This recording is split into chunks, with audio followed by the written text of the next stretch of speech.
Film ini dimulai dengan pemandangan sebuah kapal induk Amerika Serikat yang mana para tentara selalu dalam status siaga. Sebuah pesawat tempur yang dikendarai oleh pilot Jeremy Stackhouse bersama tandemnya seorang navigator cerdas bernama Chris Barnett mendapat tugas pengintaian pada wilayah udara Bosnia. Namun, tiba-tiba misi ini dibatalkan.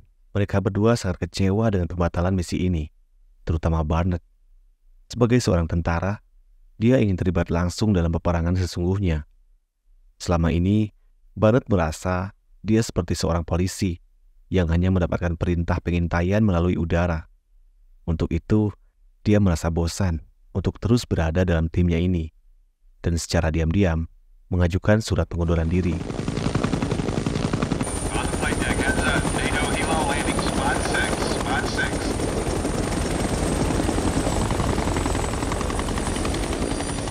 Berita pengunduran dirinya telah sampai pada atasannya, yakni Admiral Reigert.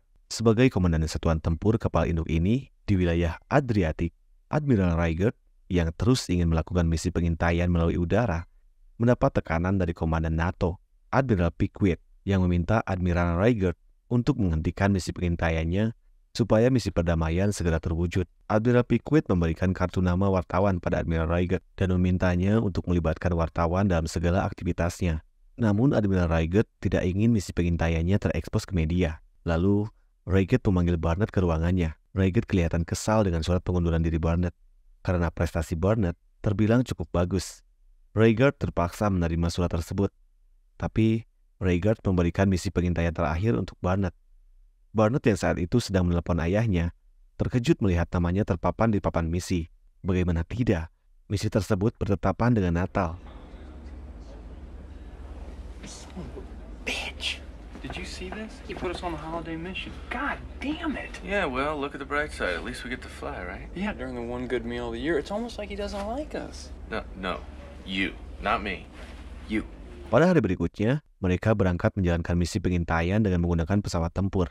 Radar pesawat mereka merekam sebuah aktivitas aneh di wilayah dimiliterisasi antara Bosnia dan Serbia. Mereka yang penasaran dengan deteksi radar tersebut, lantas mereka menuju titik poin dalam deteksi radar mereka. Padahal poin deteksi tersebut berada di luar jalur misi mereka yang sudah ditentukan. Di sana mereka merekam kelompok garis keras Serbia yang sedang melakukan penguburan massal. Dan mereka menduga mayat-mayat tersebut merupakan orang-orang Muslim Bosnia yang sudah dibantai. Mereka sangat senang dengan hasil rekaman mereka ini. Tapi kelompok garis keras Serbia ini tidak tinggal diam.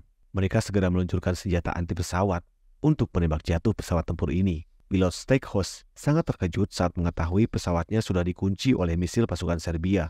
Dia berusaha menghindari kejaran misil tersebut. Namun, pasukan Serbia menembakkan satu misil lagi. Mereka mulai panik dengan kejaran dua misil yang terus membuntuti mereka. Pada akhirnya, pesawat mereka terkena oleh serangan misil tersebut. What is it? Holy shit, we're being painted! Jesus Christ! Where is it? Jesus Christ! Second missile in here! 3 miles and closing!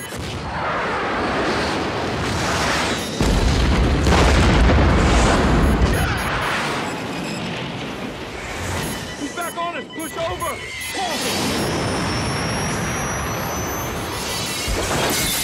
He clipped us! Where the hell's going? Dalam keadaan darurat ini, mereka langsung mengaktifkan kursi pelontar. Perlahan mereka turun menggunakan parasut. Dan ternyata saat ini mereka jatuh di wilayah Bosnia Utara. Di tempat lain, Admiral Reigert yang sedang makan bersama mendapat kabar bahwa pesawat tempur mata-matanya jatuh. Dia pun langsung bergegas mencari tahu lokasi dan kondisi Stackhouse dan Barnett. Pasukan Serbia itu langsung menuju tempat jatuhnya pesawat tersebut. Mereka meyakini pesawat itu memiliki drive penyimpanan video hasil pengintaian. Dan dengan segera, pemimpin tertinggi mereka memerintahkan anak buahnya untuk membawa bangkai pesawat itu supaya bisa menemukan drive penyimpanan video tersebut. Barnett yang berhasil mendarat menggunakan parasut, dia langsung mencari Stackhouse, dan dia menemukan Stackhouse yang berbaring dengan kaki terluka. Kaki Stackhouse luka parah, sehingga membuatnya tidak bisa berdiri. Barnett berinisiatif untuk menghubungi atasannya, namun dia harus mencari tempat tinggi agar koneksinya lebih baik dan bisa terhubung. Barnett meminta Stackhouse untuk berdiam di sana, dan dia akan menghubungi atasannya untuk meminta bantuan penjemputan. Tapi tak lama kemudian, datang pasukan Serbia yang menembak pesawatnya tadi. Ternyata, lokasi tempat pendaratan pesawat mereka telah diketahui. Steakhouse tidak bisa berbuat apa-apa dan hanya berdiam diri di sana. Sementara Barnett hanya melihat ini dari kejauhan. Komandan pasukan Serbia datang. Di sana dia langsung menanyakan Steakhouse apakah mereka sedang melakukan misi pengintaian dan apakah dia memotret. Steakhouse hanya terdiam ketakutan. Setelah itu komandan pasukan Serbia meminta Sasa untuk membunuh Steakhouse untuk menghilangkan jejak. Sasa sangat tenang. Dia mendirikan Steakhouse lalu langsung menembaknya dari belakang. Barnett shock melihat kejadian ini. Secara spontan dia berteriak sehingga membuat pasukan Serbia mengetahui keberadaannya. Barnett langsung melarikan diri dan pasukan Serbia langsung menembak ke arahnya.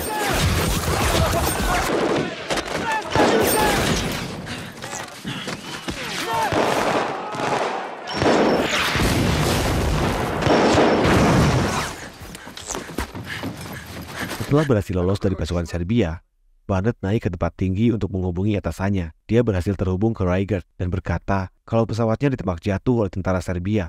Dan juga dia bilang kalau Steakhouse sudah dieksekusi mati oleh tentara Serbia. Dia meminta penyebutan dirinya.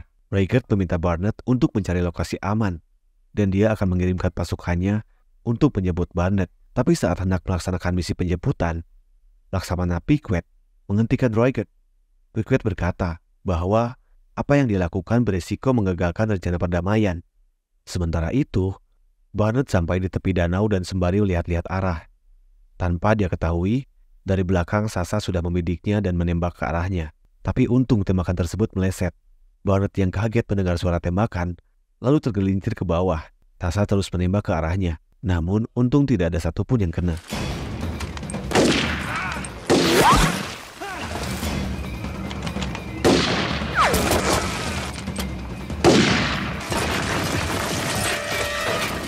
Barnett melarikan diri masuk ke hutan.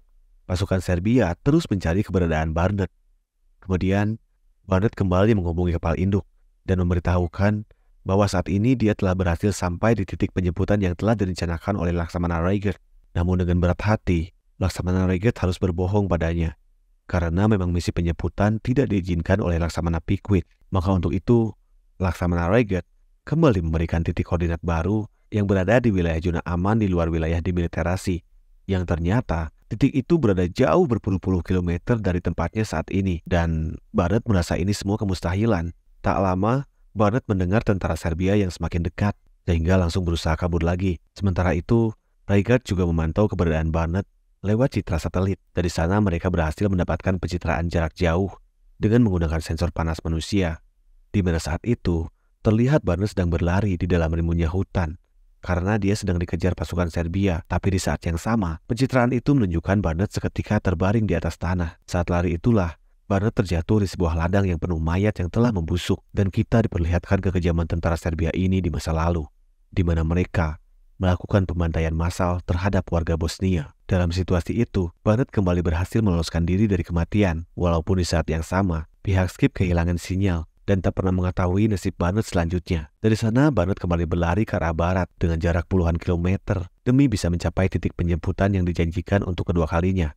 Di tempat lain, Raigert terus berkutat dengan hatinya. Ia merasa punya tanggung jawab moral kepada Barnett dan memutuskan memberitahu media mengenai insiden ini. Komandan pasukan Serbia semakin pusing karena masalah bertambah rumit, di mana dia harus secepatnya menemukan Barnett sebelum perbuatan kejinya diketahui dunia. Tak lama kemudian, Komandan NATO memarahi Raigert karena telah mengekspos kejadian ini kepada wartawan, sehingga sangat berisiko mengagalkan perdamaian. Sementara itu, Barnett sampai di sebuah pabrik yang telah terbengkalai. Di sana ia melihat dua orang bocah bersama orang tuanya. Dia memperhatikan kedua bocah tersebut dan sadar kalau tempat ini sudah dipasang banyak ranjau. Barnett sekarang dihadapkan dengan ranjau yang jika dia salah melangkah bisa membunuhnya. Namun tiba-tiba datang sekelompok tentara Serbia. Barnett harus melompat-lompat agar tidak menyentuh ranjau. Tapi nahasnya, salah satu tentara memijak tali pemicu ranjau sehingga ledakan dahsyat terjadi.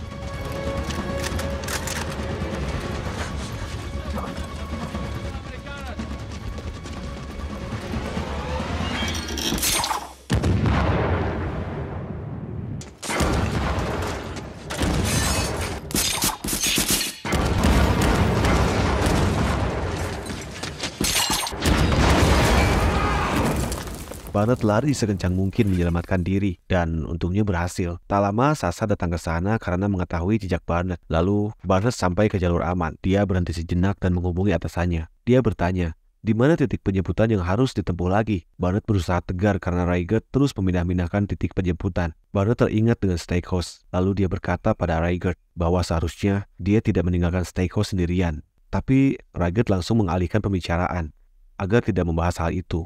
Raigert meyakinkan Barnett bahwa dia pasti bisa selamat. Barnett akhirnya memutuskan beristirahat karena sudah kelelahan. Tapi dia tak tahu jika Sasha atau Jaskia berhasil mengikutinya. Dia teringat dengan kematian Steakhouse. Lalu dia pun langsung kembali lari lagi. Sampailah di sebuah jalan raya. Barnett melihat sebuah mobil dan langsung menghentikannya. Dia minta tolong agar bisa ikut mobil tersebut. Dan kebetulan sekali, kendaraan itu akan pergi ke Hack dekat pada titik penjemputan. Sasha yang terus mengikuti jejak Barnett berpikir bahwa Barnett pergi ke Head dengan mobil. Kemudian Sasha menghubungi komandannya. Sesampainya di Head, kotanya sendiri sudah luluh lantah akibat perang di negara itu. Tapi tiba-tiba serangan menghantam mereka. Serbuan tentara Serbia sudah siap membombardir tempat ini. Barnett bersama orang tadi sampai di markas. Dan kita bisa lihat bahwa banyak orang muslim yang sedang berlindung di sini. Pertempuran pun tak bisa dihindarkan. Bahkan Barnett terpaksa terjebak di dalam peperangan. Tapi kemudian, dengan cerdiknya Barnett melakukan sebuah strategi, yaitu membuat seolah-olah dirinya telah mati dengan cara menggantikan seragamnya dengan pasukan pemberontak yang telah gugur.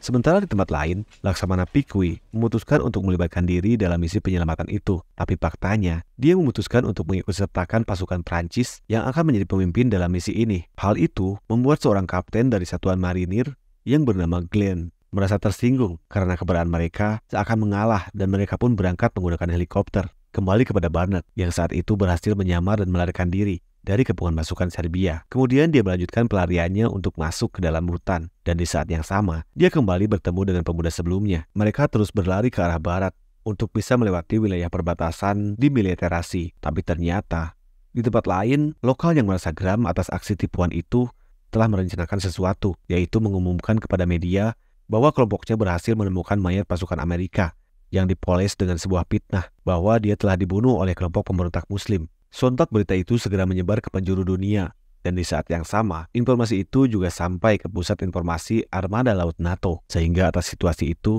Laksamana Pikui menyarankan kepada Laksamana Raigert untuk membatalkan misi penjemputan yang saat ini sedang dilakukan. Padahal di waktu yang sama, tim penjemput yang dipimpin oleh pasukan Prancis itu juga sebetulnya sudah hampir sampai ke titik penjemputan yang telah dijanjikan kepada Barnett. Sehingga saat mereka berada di sebuah lahan terbuka, di saat itu pula Barnett melihat helikopter tim penjemputnya berbalik arah dan pergi dari tempat itu.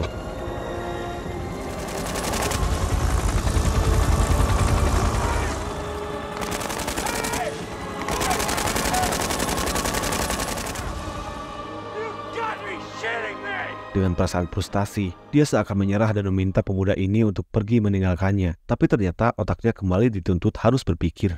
Saat dia melihat patung Maria di atas bukit dan diyakini menjadi tempat jatuhnya kursi pelontar yang dilengkapi dengan alat pemancar sinyal frekuensi suar, tanpa buang waktu dia langsung bergegas mendaki bukit itu dan harapannya seakan kembali memberikan rasa semangat untuk berjuang supaya dia bisa memberikan tanda sinyal bahwa sebenarnya dia masih hidup dan berharap rekan-rekannya bersedia menyebutnya di titik itu. Sedangkan di tempat lain, Sasha dituntut untuk bisa membunuh Barnett dengan cara apapun. Dia ditemani oleh ajudan komandan yang bernama Bazda. Karena di saat yang sama, pihak mereka juga berhasil mendeteksi sinyal suar yang kembali diaktifkan oleh Barnett di atas bukit itu. Ketika di ladang ranjau, Bazda menginjak salah satu ranjau darat. Sasha segera menjauh dari Bazda.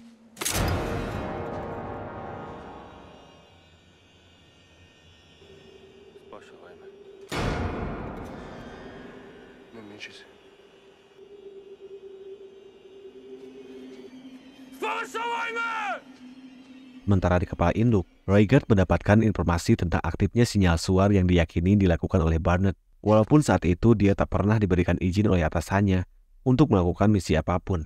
Tapi Laksamana Raigert rela mempertaruhkan jabatannya demi memastikan bahwa anak buahnya masih hidup dan benar-benar sedang membutuhkan pertolongannya. Akhirnya mereka pun berangkat dengan menggunakan helikopter untuk menjemput Barnett.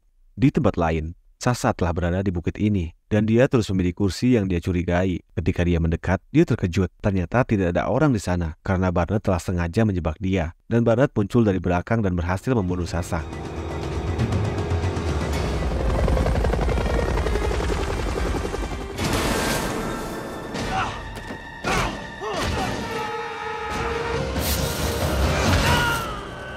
Sesaat kemudian, pasukan Serbia datang dengan peralatan militer mereka, dan mereka langsung menyerang Barnett. Pada saat yang sama, tim penyelamat yang dipimpin langsung oleh Reigert datang.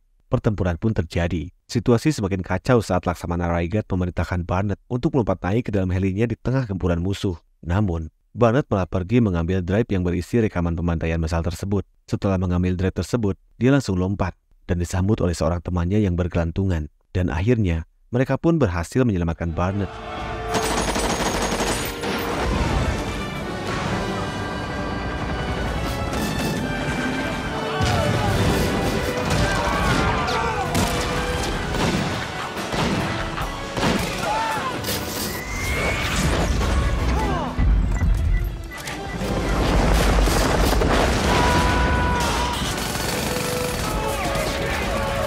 Captain, Mastro, go get it.